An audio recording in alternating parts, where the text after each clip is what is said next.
gospodarstvenice in gospodarstveniki, spoštovani politiki, mediji, skratka vsi, ki nam ni vseeno, kako bo z razvojem Slovenije in eno ključnih kriterijev za razvoj same Slovenije je uspešen razvoj slovenskega gospodarstva.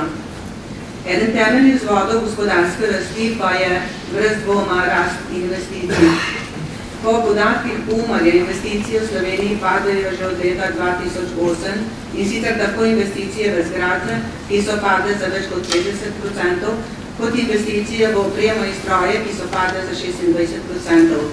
Stanovanjska izgradnja je v letu 2011 na nivoju 25%, tiste iz leta 2008, torej pada za 75%, nestanovanjski del je na nivoju 40% in je padal 60%, gradbeni inženirski objekti pa so nekaj nad 50%. Zunanji trgi se zapirajo z nevidnimi ovirami, število zaposlenih se je v posameznih industrije, ki so vezane na investicije, zmanjšalo tudi za 40%. Treba je poudariti, da investicije niso samo gradbeništvo, investicije so mnogo več. Investicije prinašajo multiplikativni učinek. Multiplikativni učinek, kot veste, pa je tam od 2,5 do 5, včasih tudi 8-kratnih. Na investicije so vezani industrije gradbenega materiala, vsa podjetje z inštalacijami, tako strojnimi kot elektroinštalacijami. Na investiciji so vezani projektantski biroji, na investicije so vezani inštituti. Na investicije so vezane tudi ostale industrije, kot so lesna, tudi trgovina. Na investicije bodo slej ko prej posredno vezane tudi število študentov inženirjev na inženirskih fakultetah. Torej, sprašujemo se, ali panoga ali panoge, o kateri se pogovarjamo, sploh koga v tej državi še zanimajo. Če nas zanimajo, potem bi bilo dobro razmisliti o vsaj nekaterih stvarih. Nekaj teh je bilo strani mojih predhodnikov tudi že povedano. Vsekakor podpiramo razmišljanje v zvezi s spodbudami na področju investicij.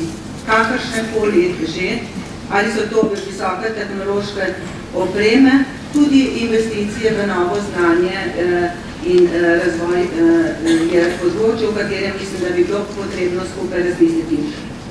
Nujno bi bilo potrebno izvesti poenostavitev postopkov pri gradbenih dovoljenjih in v procesu umeščanja projektov oziroma objektov v prostor.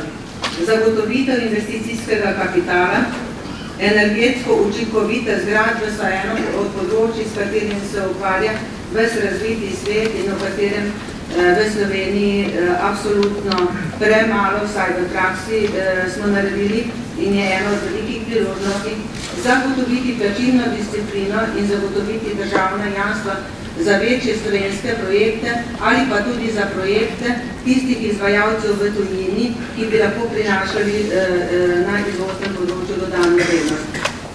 Odpraviti je treba prakso naročanja po najnižji ceni strani javnih naročil in uvesti kriterij merjenja življenjskega cikla in pri tem dopuščati raznovrstne materijale pri energetsko učinkovitih zgradbah, ne pa se fokusirati spet samo na neke ozko orientirane. Zagotoviti za konec, pa mislim, da bi bilo potrebno na državnem nivoju, na vladnem nivoju zagotoviti ustrezno ekipo strokovnjakov, ki bi bila pri vladi in ki bi sistemsko skrbela za razvoj tega področja, ki bi lahko prinesel multiplikativni učinek tudi na ostali del gospodarstva.